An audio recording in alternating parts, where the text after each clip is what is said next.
우리가 어려움을 만났을 때 떠올려야 하는 하나님은 어떤 하나님이라 했습니까? 고난의 떡과 고생의 물을 마실 때 우리의 마음속에 생각나야 되는 하나님은 어떤 하나님이죠? 일어서서 숙이시고 내 손을 붙잡으려고 기다리시는 그 하나님을 만나야 된다 그랬습니다. 하나님께서 왜 우리에게 환난의 떡과 고생의 물을 허락하실까? 그것은 우리를 완전히 망하게 하지 않기 위해서 그렇다는 것을 우리는 잘 알고 있습니다. 그렇기 때문에 일어서서 허리를 굽히시고 내미시는 그 손을 우리가 붙잡으면 하나님은 우리의 그 상처를 싸매시고 얻어맞은 자리를 고쳐주신다 그랬습니다. 그래서 이사야서는 자녀들이 도와달라고 눈물을 흘리며 울 때 하나님은 얼마나 은혜로우신가 그렇게 지난주에 고백을 했습니다. 오늘은 이스라엘이 살고자 마련했던 지혜에 대해서 같이 나눠보기를 원합니다. 오늘 1절에 보면은 이스라엘 백성들은 아수르의 공격 앞에서 그 나라를 구하고자 취한 행동이 무엇이었는지를 우리에게 알려주죠. 도움을 구하려고 애굽으로 내려갔다. 가는 행동을 취했다는 것입니다. 애굽으로 내려간 이유는 무엇입니까? 말의 많음과 마병의 힘이 강함을 의지하기 위해서. 말의 많음이라는 것은 많은 수의 군대가 있고, 그죠? 또 마병의 힘이 강하다는 것은 그 군대가 아주 강한 군대인 그 힘을 빌리기 위해서 애굽이라는 나라로 내려갔다. 사실 하나님이 말씀하시는 살 길은 무엇입니까? 이스라엘의 거룩하신 하나님을 앙모하는 것. 하나님이 아니면은 살 길이 없다. 그렇게 생각하고 그 하나님에게만 손을 내미는 그것이 살 길인데 도와달라고 눈물을 흘릴 때 은혜로우신 그 하나님을 향해서 하나님 도와주세요 라고 도움을 요청하는 그것이 살 길인데 오늘 이스라엘 백성들이 생각한 지혜는 뭡니까? 말과 마병의 힘을 찾아서 애굽으로 내려가는 것이었습니다. 이와 같은 행동은 하나님을 믿는 자녀들에게도 자주 일어나는 행동입니다. 인생의 환난의 떡과 고생의 물이라는 것이 이렇게 눈에 보이듯이 분명하게 판명되어지면은 우리가 잘 그렇게 행동하지 않을 터인데 이 환난의 떡과 고생의 물이라는 것이 그렇게 분명하지 않기 때문에 우리 믿는 자들에게 있어서도 아주 자주 오늘 이스라엘 백성들처럼 말과 마병의 힘을 찾는 그런 행태를 우리가 보인다는 것입니다. 이스라엘 백성들이 생각해낸 것은 지혜였습니다. 그죠? 그렇지 않습니까? 내 힘이 부족하니까 나보다 더 큰 힘을 가진 사람의 도움을 입어서 나를 지켜낸다 하는 것은 지혜입니다. 그래서 2절에 보면은 하나님이 이렇게 말씀하십니다. 나도 역시 지혜로운 하나님이다. 너만 지혜로우냐? 너만 머리를 쓸 줄 아냐? 나도 머리를 쓰는 하나님이다. 내가 너희에게 환난의 떡과 고생의 물을 마시게 한 것은 너희들이 거기서 돌이켜서 망하게 하지 않기 위해서 그와 같은 것을 허락했는데 너희가 그 자리에서 너희의 지혜를 쓴다면은 나는 지혜가 없냐? 그렇게 말씀하시면서 하신 말씀이 뭡니까? 하나님의 지혜는 재앙을 내리는 것이었습니다. 인간이 자기의 지혜를 사용해서 살 길을 찾으니까 거기서 살 길을 찾아버리면 안 되잖아요. 그래서 하나님은 너희가 그렇게 지혜를 내었느냐? 나도 지혜롭게 너희들을 망하게 하겠다. 이야기하셨습니다. 그래서 그 하나님의 지혜는 오늘 악행하는 자의 집을 치시며 또 행악을 돕는 자를 치시겠다, 그렇게 말씀하셨습니다. 악행하는 자의 집은 이스라엘 백성들을 이야기하는 것이고, 행악을 돕는 자는 그 이스라엘 백성들의 도움을 귀담아 듣고 도와주려고 일어서는 애굽 나라를 이야기하겠죠. 그래서 이스라엘 백성들이 생각해낸 지혜는 자기들만 망하게 하는 것이 아니라 자기들과 엮여있는 나라까지 망하게 하는 그런 결과를 초래할 것이다 라고 하나님께서 말씀하십니다. 이스라엘 백성들이 생각해낸 지혜에 대해서 하나님은 어떻게 평가하십니까?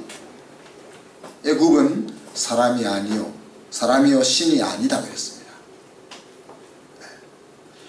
너희들이 애굽을 향하여 도움을 요청하러 가지만 애굽이 너희들을 아수르로부터 구원해낼 수 있을 것 같은 그런 힘이 있는 것 같지만 그들도 너희들과 똑같은 존재다는 거죠. 그들의 말들은 육체요 영이 아니다 그렇게 이야기했습니다. 육은 우리를 살리지 못하고 영이 우리를 살린다고 신약에서 이야기하는데, 그들이 가지고 있는 군대는 세상의 힘일 뿐이지 너희들이 안고 있는 근본적인 문제를 해결해 줄 수 있는 영이 아니다. 그래서 하나님이 손을 뻗으시면 신이 아닌 애굽의 힘, 영이 아닌 애굽의 군대들은 이스라엘과 함께 망할 수밖에 없다라고 하나님이 평가하고 있습니다. 이와 같은 그 징계의 말씀과 함께 하나님은 예루살렘의 구원에 대해서 이야기하십니다. 이스라엘 백성들이 이와 같은 멸망의 선포 앞에서 어떻게 살아날 것인지, 그 사는 날에 대한, 그들이 사는 날에 대한 미래에 일어날 예언을 이야기하시고 있죠. 7절에 보면은 범죄한 우상을 각 사람이 던져버릴 것이다 그렇게 이야기했습니다.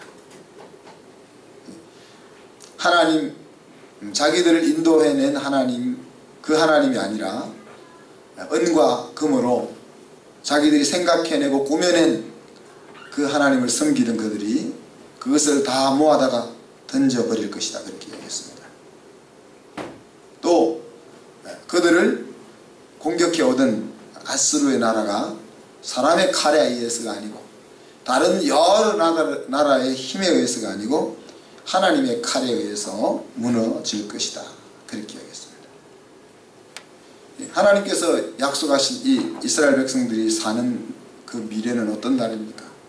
그들이 진정으로 회개하고 하나님 앞에 돌아오는 날이고, 하나님의 그 주권적인 섭리를 받아서 하나님을 이용하는 신앙이 아니라 하나님을 왕으로 섬기는 그런 자리에 서는 그날이라 그렇게 말할 수 있겠죠. 그날에 구원이 있다는 겁니다. 4절 5절에 보면은 하나님께서 시온산과 그 영 위에서 싸울 것이다 그랬습니다. 5절에 보면 예루살렘을 보호하고 건지며 구원할 것이다 그랬습니다.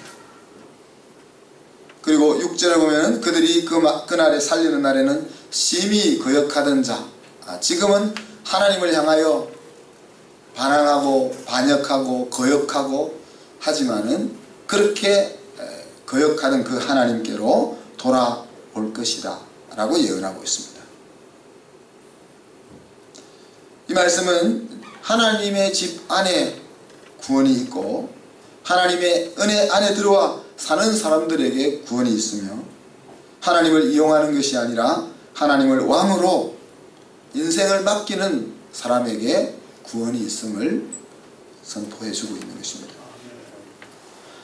사랑하는 성도 여러분, 오늘 이 일들은 이스라엘의 심판과 멸망에 대한 이야기지만 사실 우리들의 이야기입니다. 이스라엘이 망한 것은, 아수르에 망한 것은 분명하지만은 그들이 아수르로부터 구원받지는 못했습니다. 그죠? 물론 아수르가 바벨론에 의해서 무너지고 바벨론이 메대와 바세에 의해서 무너지고 또 2차 대전이 끝나면서 이스라엘의 나라가 부분적으로 독립을 선언하고 나라를 선포했지만은 그것이 오늘 성경이 말하고 있는 그날에 일어날 일들은 아니죠. 그래서 이스라엘의 심판과 회복에 대한 역사의 이야기로 시작되지만은 사실 바로 이것은 하나님의 자녀들의 회복과 승리에 대한 이야기들이라 그렇게 말할 수 있습니다. 오늘 이스라엘 백성의 어리석은 지혜, 이 어리석은 지혜들을 성경은 여러 각도에서 우리에게 이야기합니다.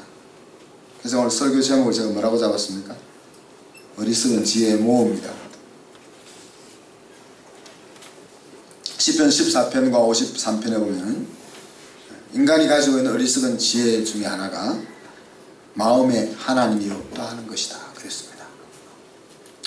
마음에 하나님이 없다라고 생각하게 되면은 내가 하나님이 되는 거죠. 그래서 우리 말 사자성어서 안하무인이라는 뜻이 있잖아요. 눈에 뵈는 것이 없다는 이야기죠. 눈에 뵈는 것이 없다는 말은 지가 하나님이다 하는 이야기. 그래서 자기가 하고 싶은 대로 한다는 이야기죠. 그래서 시편 기자는 마음에 하나님이 없는 사람은 부패하고 가증한 행실을 행하고 선을 행치 않는다. 자기 위에 하나님이 없으니까 자기가 하나님이 되니까 눈에 보이는 것이 없고 자기 마음에 좋은 대로 행하다 보니까 각양 부패한, 각양 타락한, 각양 완악한 그런 종류의 행실과 삶들이 인생 속에서 반복될 수밖에 없다는 이야기죠. 그러나 하나님이 없는 것이 사실이 아니고 하나님은 세상을 만드셨을 뿐 아니라 여전히 지금도 살아계셔서 믿는 자들을 다스릴 뿐 아니라 믿지 않는 온 우주 만물까지 주관하고 계시다 하는 것이 진리인 거죠. 그러니 하나님이 없다라고 안하무인이 되어 살아가는 인생이 얼마나 어리석은 지혜인 것을 생각해 볼 수가 있는 것입니다. 대표적인 또 하나님 없는 지혜는 어떤 것입니까? 누가복음 12장에 나오는 어리석은 부자의 지혜입니다. 이 부자는 인생의 승리가 어디에 있다고 생각했습니까? 생명이 소유에 넉넉한 데 있다.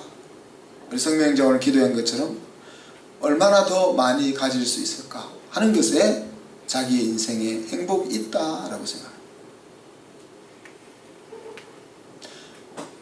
우리 학생들 가운데서도 어릴 때 엄마 아빠가 사업이 망해서 힘들게 살았던 학생들 중에서는 자기 인생의 목표가 돈을 많이 버는 거예요. 그럴 수 있죠. 돈 때문에 너무 마음이 많이 상했으니까. 돈 때문에 너무 마음이 상했으니까. 그럴 수 있어요. 근데 돈을 정말 많이 가지고 있는 사람의 집을 우리가 CCTV를 설치하면 잡혀 들어가죠. CCTV를 설치할 건 할 수는 없지만은 CCTV를 설치했다고 생각하고 그 집을 한번 살펴보았다고 한번 생각해 보세요. 네. 정말 돈이 많아지면은 내 인생이 행복하고 승리할 수 있을까? 그걸 한번 생각해 볼 필요가 있습니다. 여기서 소유의 넉넉함은 돈뿐이 아닙니다. 그죠? 소유의 넉넉함은 각종 우리가 추구하고 쌓고 싶어하는 것들이죠. 그것이 넉넉해지면 내 생명은 평안하고 행복하고 복될 수 있다라는 것이 인간이 저지를 수 있는 지혜라는 거죠. 하나님은 그 부자에게 어떻게 이야기했습니까? 어리석은 자야, 오늘 밤에 내가 내 영혼을 찾으면 네가 모으려고 하는 그 재물은 어떻게 누구시 되겠느냐? 그렇게 이야기했습니다.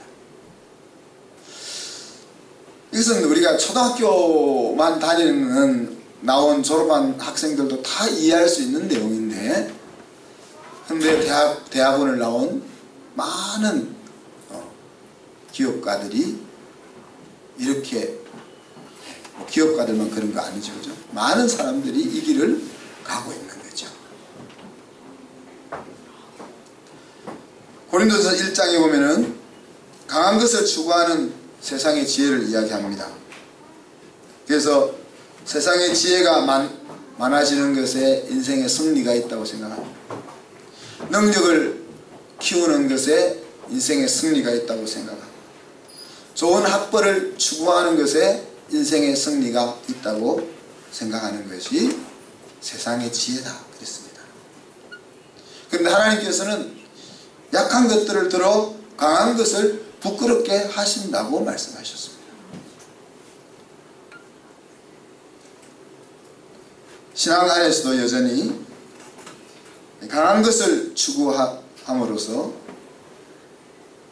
신앙적 승리를 생각하고 꿈꾸는 경우가 많이 있습니다. 그러나 하나님은 분명히 이야기하시기를 내가 약할 때 오히려 강할 것이다. 내가 약할 때 나의 강함이 나타날 것이다 라고 말씀하고 있습니다. 우리 연정 집사님이 찬양을 잘하는 것은 가지고 성령이 충만해서 찬양을 잘한다 그렇게 이야기 안 하겠죠.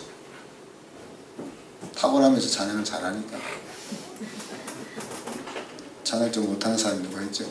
우리 정태근 집사님이 찬양을 잘하면 하나님께서 큰 은혜와 역사를 주셔서 찬양을 잘한다 이렇게 할 수 있는. 그래서 성경은 우리의 강함을, 신앙에 있어서도 우리의 강함을 통해서 하나님의 일을 드러내려고 하는 것이 아니라 우리의 약함을 통해서 이것은 하나님이 아니면 이루어질 수 없는 일이야 라는 그 일을 하신다는 이야기입니다. 그것을 알면서도 우리가 얼마나 약할 때 마음이 무너지고 어떻게 하면 이 약한 것을 떨쳐버리려고 하는지 모릅니다. 남의 일이 아니고 제 일이네요. 우리 집에 있는 아이들이 건강이 약하잖아요. 우리 집사람도 그렇고. 그러니까 저걸 시집 장가가기 전에 어떻게 하면 건강한 몸을 만들어서 보낼까 이런 것이 사로잡혀 있는데 저도 이거 벗어나야 될 것 같습니다. 제가 아멘해야지 자기가 아멘하는 거 아니에요.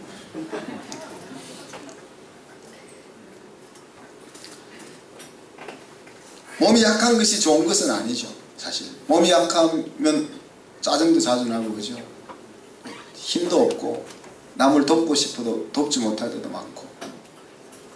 그렇지만 몸이 약하다고 해서 행복하지 않다는 건 아니죠. 몸이 약함에도 불구하고 행복할 수 있는 거죠.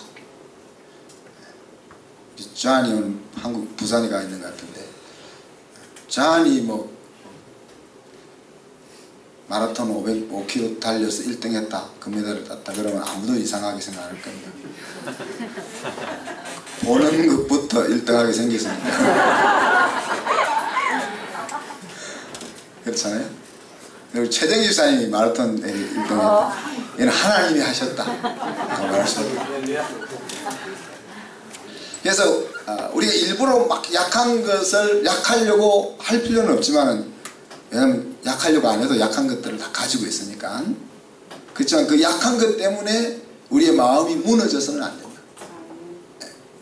하나님의 자녀들이 가져야 될 생각은 이 약함을 통해서 어떻게 하나님의 강함이 나타나게 할까, 그거를 생각하고 그것을 기도하는 것이 하나님의 자녀들이 가지고 해야 될 생각이죠.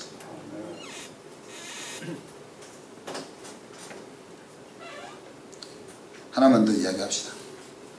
유대인들은 왕으로 오시는 그리스도를 생각했습니다. 그것이 세상의 지혜지요. 로마를 힘으로 무찌를 수 있는 그런 위대한 왕의 탄생을 기다리는 것은 인간의 지혜입니다. 그러나 하나님의 지혜는 십자가의 그리스도입니다. 볼품도 없고 흠모할 만한 것도 없고 가진 힘도 없는 그 그리스도를 세상에 주셨습니다. 그래서 이스라엘 사람들은 어리석게 보여서 임마누엘 하나님을 거부하죠. 그죠? 그래서 결국은 그 예수 그리스도에 걸려 넘어져서 망하는 길로 가고 말았습니다. 네. 그러나 그 십자가의 그리스도가 살 길이라는 것을 알고 받아들이는 사람들은 우리를 얽으면 모든 종류의 연약함과 억압을 뛰어넘어서 승리의 자리에 설 수 있게 되었던 것입니다. 사랑하는 성도 여러분, 왜 애굽을 의지하려는 경향이 우리 속에 있을까? 왜 사람은 믿는 사람이건 안 믿는 사람이건 간에 왜 애굽을 의지하는 그런 경향을 가지고 있을까? 오늘 하나님의 말씀은 애굽은 신이 아니요 사람이라 그러잖아요. 그죠? 애굽은 영이 아니요 육이라 그러는데 말과 마병의 힘은 내 내면에 있는 본질적인 문제를 해결해 줄 수 있는 능력이 없는데 왜 많은 사람들은 말과 마병의 힘을 의지하려고 하고 말과 마병의 힘을 찾아서 헤매일까? 저도 답이 없습니다. 여러분 이번 한 주 동안 한번 깊이 좀 생각을 왜 나뿐만 아니라 사람들은 왜 말과 마병의 힘을 알고 보면 말과 마병의 힘이 내가 안고 있는 그 갈등과 그 문제를 시원하게 해결해 줄 수 없는데도 왜 그것을 찾고 추구할까 하는 질문을 한 주일 동안 좀 하고 답을 좀 저에게 주셨으면 좋겠어요. 애굽을 의지해서 말과 마병의 힘을 의지해서 살아난 역사가 있습니까? 우리 인류 역사 가운데.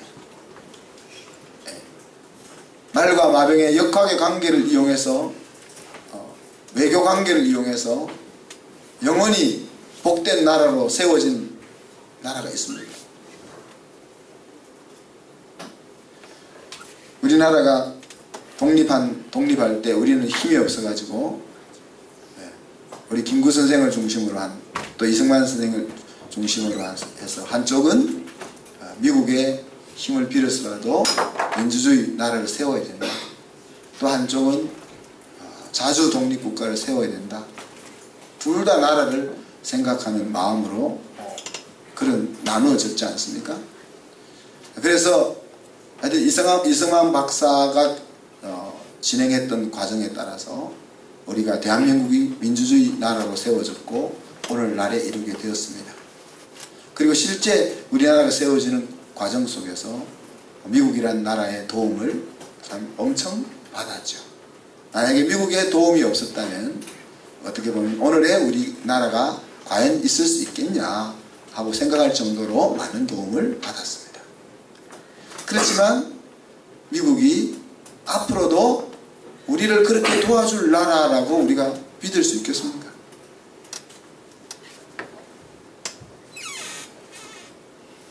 미국에 있어서 한국은 어떻게 보면 자기들의 민주주의 외교 정책의 꽃과 같은 존재입니다. 미국이 펼친 세계 평화를 위해서 펼쳤던 수많은 조치 가운데 한국만큼 승리한 모델이 없거든요. 그럼에도 불구하고 미국의 이익을 얼마나 그들이 추구합니까? 우리가 미국을 욕할 것이 하나도 없어요. 미국이 무엇 때문에 순수하게 우리나라만을 위해서 행동하겠습니까?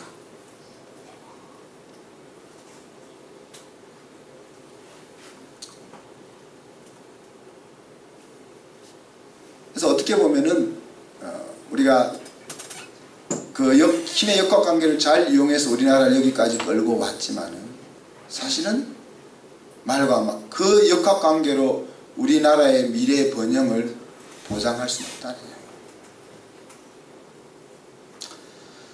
우리가 어려움을 만났을 때 살 길은 무엇이라고 했습니까? 말과 마병의 힘을 의지하지 않고 하나님께 돌이키고 도움을 구하러 나아가야 하는 것이다 하는 것을 배웁니다.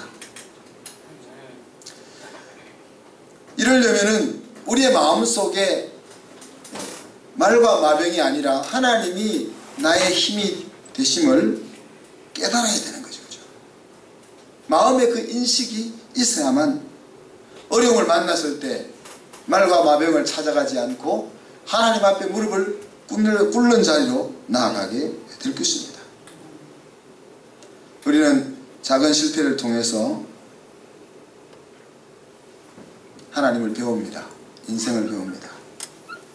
작은 실패는 큰 실패를 막아주는 약이 된다는 거죠. 그래서 작은 수고의 물을 마시면서 하나님을 배워갑니다. 그래서 영원한 고통의 떡을 먹지 않을 수 있도록 적은 수고의 물을 마시면서 하나님을 배워갑니다.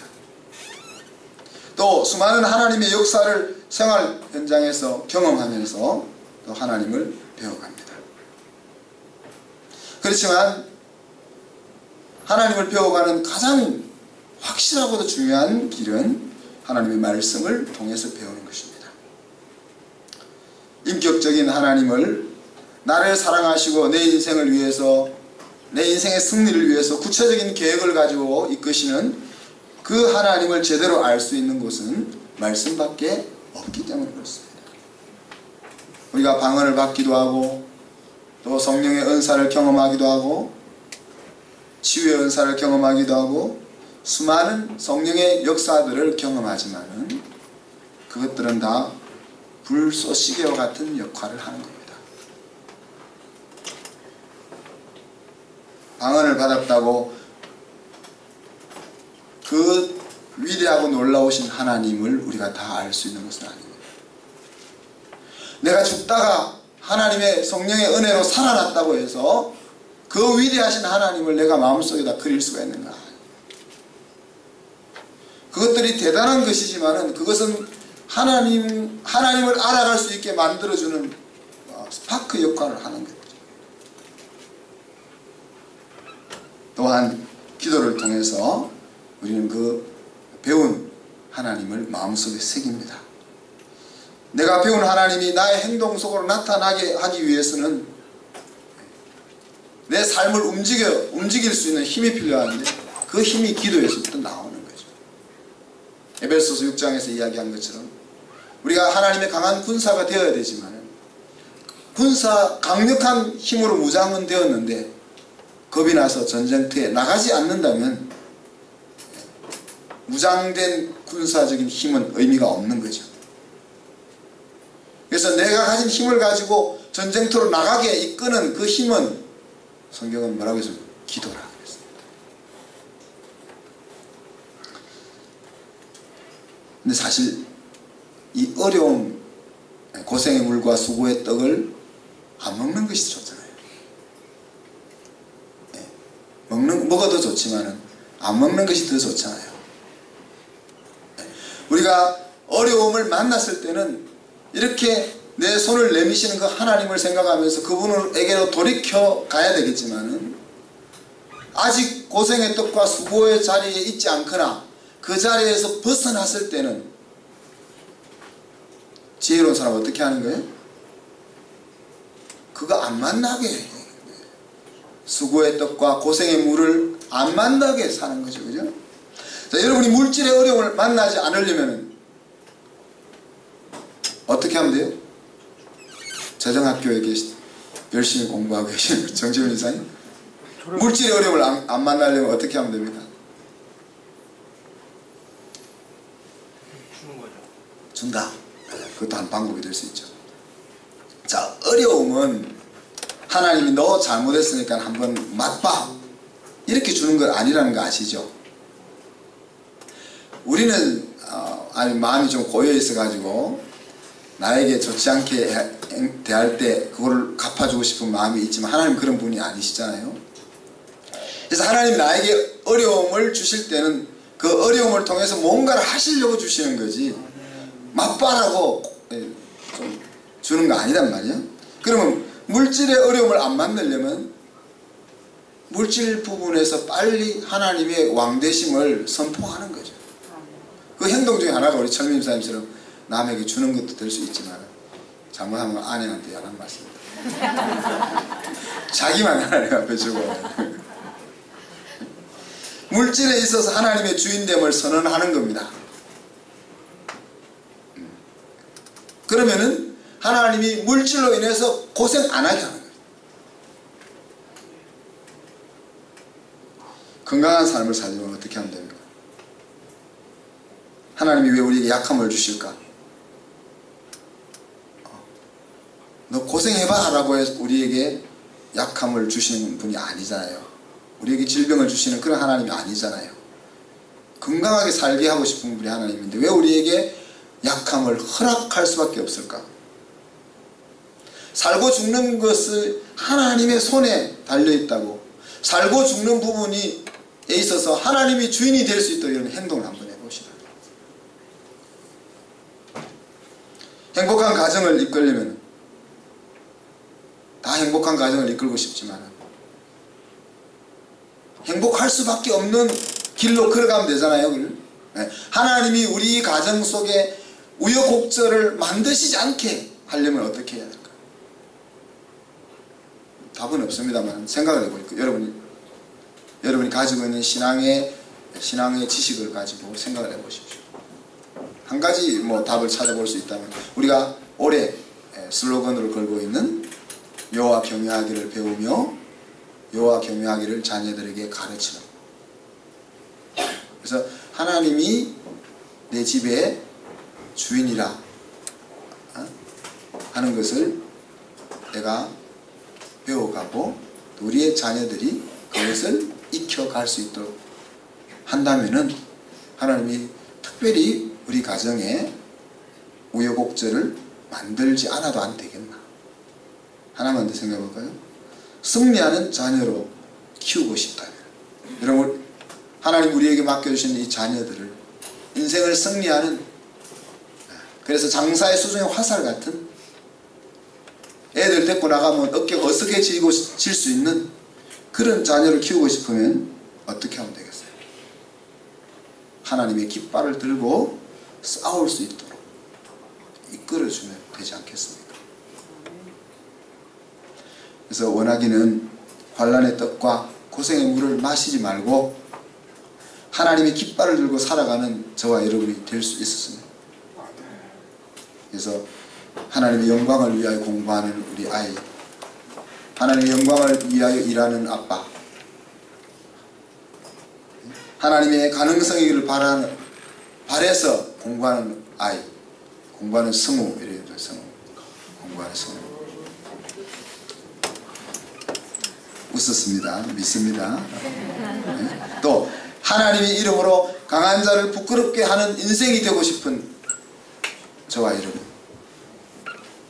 그런 깃발을 들고 살아서 쓸데없이 환난의 떡과 고생의 물을 마시지 않았으면 좋겠다.